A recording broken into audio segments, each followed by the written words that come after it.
উদ্দেশ্য একটা, তোমরা এই কথা ধারণা করিও না আমি আল্লাহ দুনিয়ার জমিনে তোমাদেরকে পাঠাইলাম, তোমাদেরকে অনর্থক পাঠাই নাই।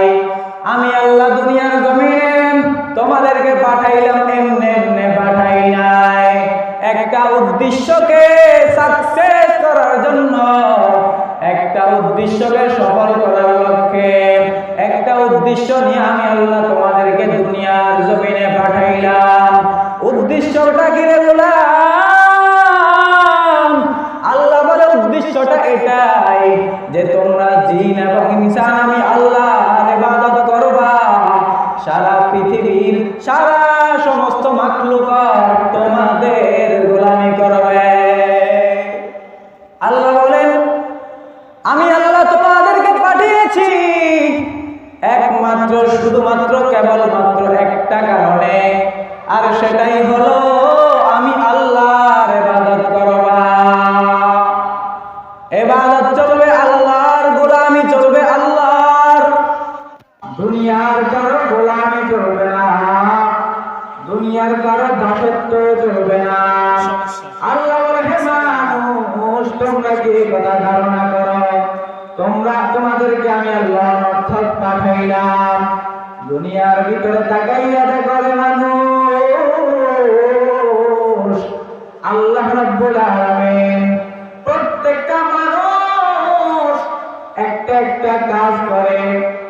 আপনি একটা কাজ করলেন, সে কাজের একটা উদ্দেশ্য থাকে। আপনি একটা কাজ করলেন, সে কাজের নিশ্চয় একটা কোনো লক্ষ্য থাকে। আপনি একটা কাজ করলেন, সে কাজের একটা গন্তব্য থাকে। যেমন নাকি মাইকওয়ালা মাইক বানাইছে আওয়াজ দেওয়ার জন্য। এই মাইক আওয়াজ দেবে, এটাই তো মাইকের গুণ। যদি মাইক তার গুণকে না আমাদের মাঝে, আমাদেরকে তার গুণে গুণান্বিত হতে না দেয়, তাহলে এই নষ্ট মাইক ফেলে দাও, এটা কোনো কাজের মাইক নয়। লাইটওয়ালা লাইট বানাইছে আলো দেওয়ার জন্য। এই লাইট মানুষকে আলো দিবে, এটাই তো লাইটের কাজ। আল্লাহ বলে আমি আল্লাহ দুনিয়ার জমিনে তোমাদেরকে পাঠাইলাম। আমি আল্লাহ দুনিয়ার জমিনে তোমাদেরকে একটা উদ্দেশ্য নিয়ে প্রেরণ করেছি। হে গোলাম, উদ্দেশ্যটা কি জানো?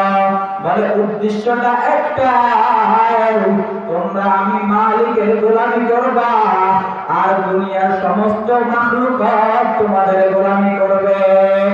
আল্লাহ যেমন মনে হয় এরকম ভাবে বলেন, সারে দুনিয়া তেরে লিয়ে তু সিরফ মেরে লিয়ে। সমস্ত দুনিয়া আমি আল্লাহ তুমি বান্দার জন্য বানাইলাম, আর তোমাকে আমি আল্লাহর জন্য বানাইলাম। আল্লাহ আল্লাহ এই যে শিরিন ইস্তনাম, শিরে সরকর্মী গুনাহ জানাম তামাম। আল্লাহ আল্লাহ দম দম জিকরে বগর ফাযকুরুনি হক্কে গো ইয়াদ ইয়াদ। আল্লাহ আল্লাহ তু মেরা মাবুদ হ্যায়।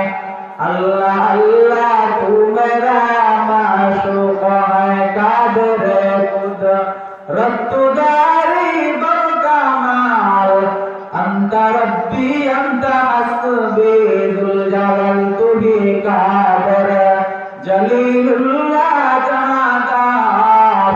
বহর হাল তুহি মেরা নিগাহদার। তু খুদাवंद यमीनी, तू खुदावंद यसारी। तू खुदावंद यमीनी, तू खुदावंद शिमाली। तू खुदावंद समाई, तू खुदावंद जमीनी।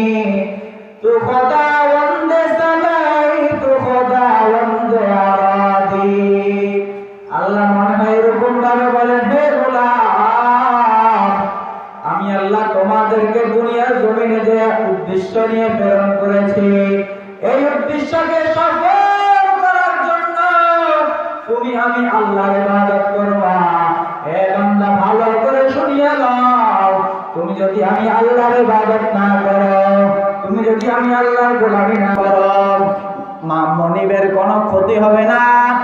একটা গোলাম যদি মালিকের কোনো কাজ না করে, একটা কর্মচারী যদি মালিকের কোনো কাজ না করে, মালিকের ক্ষতি তেমন হবে না। দুনিয়ার জমিনে এমনই যদি হয়, তাহলে আল্লাহ রাব্বুল আলামিন তামাম দুনিয়ার মালিক আল্লাহ রাব্বুল আলামিন বলেন, এ গোলাম তুমি গোলামি করবা আমি আল্লাহর, সমস্ত জাহানের মাখলুকত গোলামি করবে তোমার। তবে যদি দেখো তোমার সন্তান তোমার গোলামি না করে, অর্থাৎ তোমার কথা না শুনে, হে শিক্ষক ছাত্র যদি তোমার কথা না শুনে, হে মুহতামিম সাহেব ওস্তাদরা যদি তোমার কথা না শুনে, তাহলে তুমি ভেবে নিও তোমার ইবাদতের যে কাইফিয়ত, তোমার ইবাদত করার যে ধরন, এই ধরনের ভিতরে কোনো গড়মিল আছে, তোমার ইবাদতের ভিতরে সমস্যা আছে। এই সমস্যা থাকার কারণে বাকি মাখলুকাত তোমার গোলামি করে না, তোমার কথা শুনে না। বাকি সমস্ত তোমার সন্তান তোমার কথা শুনে না, তোমার স্ত্রী তোমার কথা শুনে না, তোমার ছাত্র তোমার কথা শুনে না। এর একটাই কারণ, কারণ তুমি মালিকের কথা শুনো না। তোমার গোলামি করার কথা ছিল আমার আল্লাহ, তুমি আল্লাহর গোলামি বাদ দিয়া দুনিয়ার মানুষের গোলামি করো, তুমি নেতার গোলামি করো, তোমার নেত্রীর গোলামি করো। আল্লাহ বলে তুই যদি আমি আল্লাহর গোলামি করতি, আমি আল্লাহ তোর জন্য সমস্ত জাহানকে গোলাম বানায় দিতাম। তুই যদি দেখো তোর জন্য সমস্ত জাহান গোলামি করে না, তোর জন্য উপকারে আসে না, আসলেও বেশি আসে না, ভেবে নিও বান্দা, চিন্তা করে নিও তখন যে তুমি আমি আল্লাহর যে ইবাদত করো অথবা করো না, ইবাদতের ভিতরে সমস্যা আছে। যেইভাবে আমি আল্লাহ ইবাদত করতে বলেছি সেভাবে আমি আল্লাহর কাছে ইবাদত করো না। আল্লাহ বলে তোমরা আমি আল্লাহর কাছে চাইতে থাকো, চাইতে থাকো, আমি আল্লাহ তোমাদেরকে দিতে থাকবো। আল্লাহ কয় উদউনি আস্তাজিব লাকুম, হে বান্দা তোমরা আমি আল্লাহর কাছে চাইতে থাকো, আর দেওয়ার মালিক তো আমি আল্লাহ। বান্দার কাজ চেষ্টা করা, আস-সা'য়ু মিন্না ওয়াল ইতমামু মিনাল্লাহ। বান্দা করবে চেষ্টা, আল্লাহ করবে, আল্লাহ দিবেন সফলতা, আল্লাহ দিবেন পূর্ণতা। যদি দেখো তোমার আল্লাহ তোমার এই কাজের ভিতরে পূর্ণতা দেন নাই, তাহলে ভেবে নিও তোমার ইবাদতের ভিতরে সমস্যা আছে।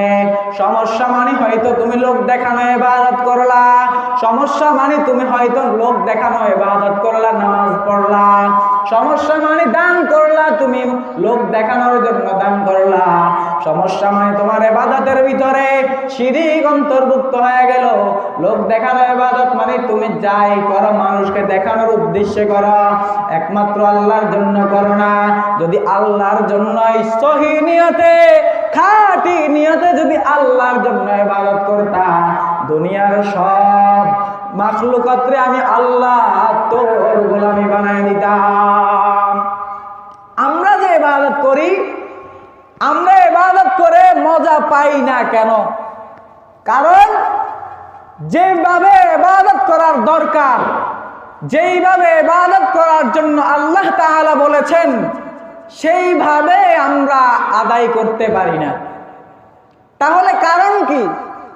কারণ হলো আমাদের ভিতরে দুনিয়ার মহব্বত ঢুকে গেছে, আমাদের ভিতরে পদের লোভ ঢুকে গেছে, আমাদের ভিতরে চেয়ারের লোভ ঢুকে গেছে, আমাদের ভিতরে টাকার লোভ ঢুকে গেছে, আমাদের ভিতরে দুনিয়া ঢুকে গেছে। এজন্য আমরা আল্লাহ তাআলার ইবাদত ঠিকমতো করতে পারি না। এজন্য আমরা আল্লাহর ইবাদত ঠিকমতো করতে পারি না। কারণ দুনিয়া, হুব্বুদ দুনিয়া রাসু কুল্লি খাতিয়া, দুনিয়ার মোহাব্বত, স্ত্রীর মোহাব্বত, স্বামীর মোহাব্বত, সন্তানের মোহাব্বত, দুনিয়ার মোহাব্বত, টাকার মোহাব্বত, সম্পদের মোহাব্বত, এগুলা আপনাকে ইবাদতের ভিতরে ঘাটতি ফেলায়, আপনাকে ইবাদত করতে বাধা দেয়।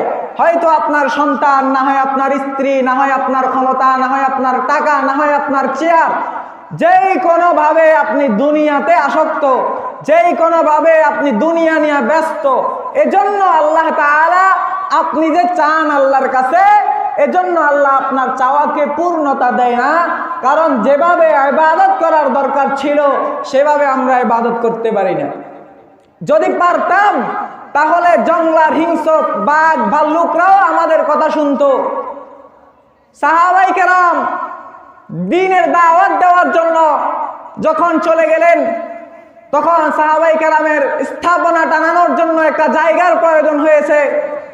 তখন সাহাবায়ে কেরাম আশপাশে কোথাও ওরকম জায়গা পাচ্ছে না যেখানে তার স্থাপনা টানিয়ে সেখানে অবস্থান করবে এবং যুদ্ধ পরিচালনা করবে।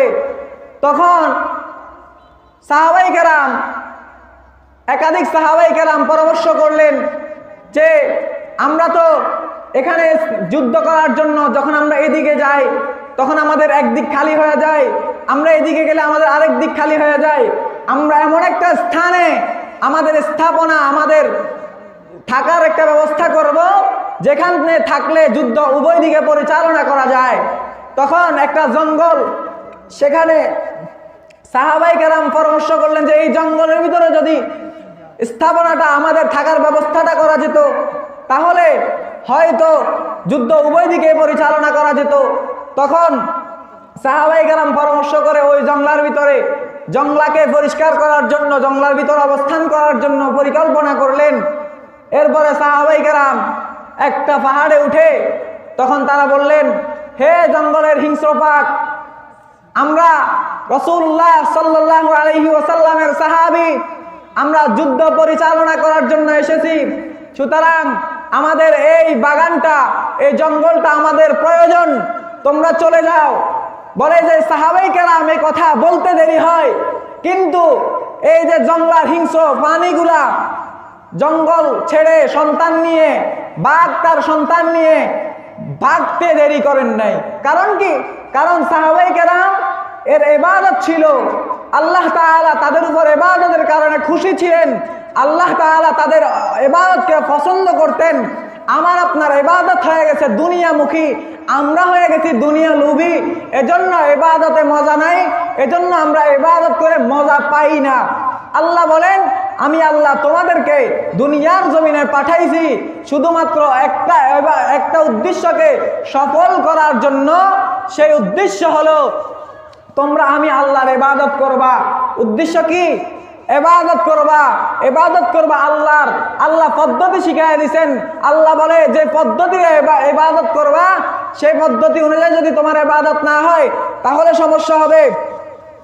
পরবর্তীতে আমার ভাইয়েরা বলতে চাইছিলাম, আল্লাহ তাআলা আমাদেরকে যে রাস্তা দেখায় দিয়েছেন, যদি রাস্তা অনুযায়ী ইবাদত আমরা না করতে পারি আমাদের ইবাদতে মজা আসবে না, কশিনকালেও আসবে না। এজন্য ইহদিনাস সিরাতাল মুস্তাকিম প্রত্যেক নামাজে আমরা বলে থাকি, ইহদিনাস সিরাতাল মুস্তাকিম। এই যে সিরাতে মুস্তাকিমের উপর চলার জন্য চাই, সিরাতে মুস্তাকিমের উপরে কেমনে চলবো? আল্লাহ বলেন, তুমি দুনিয়া থেকে বিদায় হয়ে গেলে তোমার জন্য রাস্তা থাকবে দুইটা। যদি ইবাদত করে আল্লাহর সামনে উপস্থিত হতে পারো, ফারিকুম ফিল জান্নাতি ওয়া ফারিকুম ফিস সাঈর, যদি তুমি নেক আমল নিয়ে যেতে পারো তাহলে সেই কবর হবে তোমার জন্য জান্নাত। আর যদি তুমি গুনাহ নিয়ে কবরে যাও সেই কবর হবে তোমার জন্য জাহান্নাম। হয়তো তুমি জান্নাতে যাইবা, না হয় তুমি জাহান্নামে যাইবা, দুই দিকের একদিকেই যাইবা। সুতরাং অন্যদিকে যাওয়ার কোনো পথ নাই। যদি তুমি ইসলাম না মানো, দুনিয়াতে থেকে যদি তুমি ইসলামের উপরে না চলো, তাহলে তুমি পরকালে জান্নাতের আশা কিভাবে করো? আমার ভাইরা বলতে চাইছিলাম, যদি এই সোনাগাজী থেকে আমাদের একটা বাস যদি সেই চট্টগ্রামের উদ্দেশ্যে যায়, তখন আমাদের উদ্দেশ্য থাকে আমরা যখন বাসে উঠি চট্টগ্রাম যাব, উদ্দেশ্যকে সফল করার জন্য বাসে উঠতে হয়। সেই বাসে আমি বসে থাকি, চট্টগ্রাম আমাকে বাস নিয়ে যায়। এখন আপনি যদি জান্নাতে যাওয়ার গাড়িতেই উঠতে না পারেন তাহলে আপনি জান্নাতে যাওয়ার আশা কিভাবে করেন? সুতরাং আপনারা জান্নাতে যাওয়ার জন্য আল্লাহ তাআলার পথকে আঁকড়ে ধরেন। জান্নাতে যাওয়ার জন্য আল্লাহ তাআলা উলামায়ে কেরাম যেভাবে বলেন সেভাবে আপনারা চলেন। ও জান্নাতে যাওয়ার জন্য আল্লাহ এবং রাসূলের দেখানো পথকে অনুসরণ করেন। আপনারা যদি রাসূলের এবং আল্লাহর পথকে অনুসরণ করতে না পারেন, বেজাতীয় সংস্কৃতিতে যদি আপনারা নিজেকে সুপে দেন, সুতরাং কশ্চিন কালেও আপনি চাইলে আল্লাহ তাআলার ইবাদত করতে পারবেন না। আপনি ইবাদত করার সেই পরিস্থিতি আপনার মাঝে থাকবে না। আপনি আগে সেই পরিবেশ তৈরি করেন। ইবাদত করার যে পরিবেশ লাগে সেই পরিবেশ কওমি মাদ্রাসাগুলোতে আলহামদুলিল্লাহ আছে। এখানে প্রত্যেক দিন তাহাজ্জুদে আমার ছোট্ট ছোট্ট ছাত্র ভাইরা আল্লাহকে স্মরণ করে মোনাজাতে কাঁদে, মাদ্রাসার জন্য এলাকার জন্য কান্না করে। আর আপনি তো সেই ফজরের নামাজেই পড়েন না, আপনি তো এশারের পরে রাতের 3টা বাজে 2টা বাজে ঘুমান, ফজর পড়বেন কিভাবে? ইবাদত ইবাদত ব্যাপক শব্দ। আপনি ইবাদত করবেন, রোজা রাখেন, এটা ইবাদত। হজ করেন, ইবাদত। যাকাত দেন, ইবাদত। আপনি দান সদকা করেন, ইবাদত। আমার পূর্বে যে বক্তা বলেছিলেন দান সদকার বিষয়, দান সদকা আপনি যদি বলা মুসিবত দূর করতে চান তাহলে আপনি দান করেন, আল্লাহ রাস্তা দান করেন। এ দানের কারণে মান কমে না। এজন্য এক কবি বলেন, দান করিলে মান কমে না, নেকের পাল্লা হয় ভারী, বেশি বেশি দান করিলে জান্নাত হবে ঘরবাড়ি।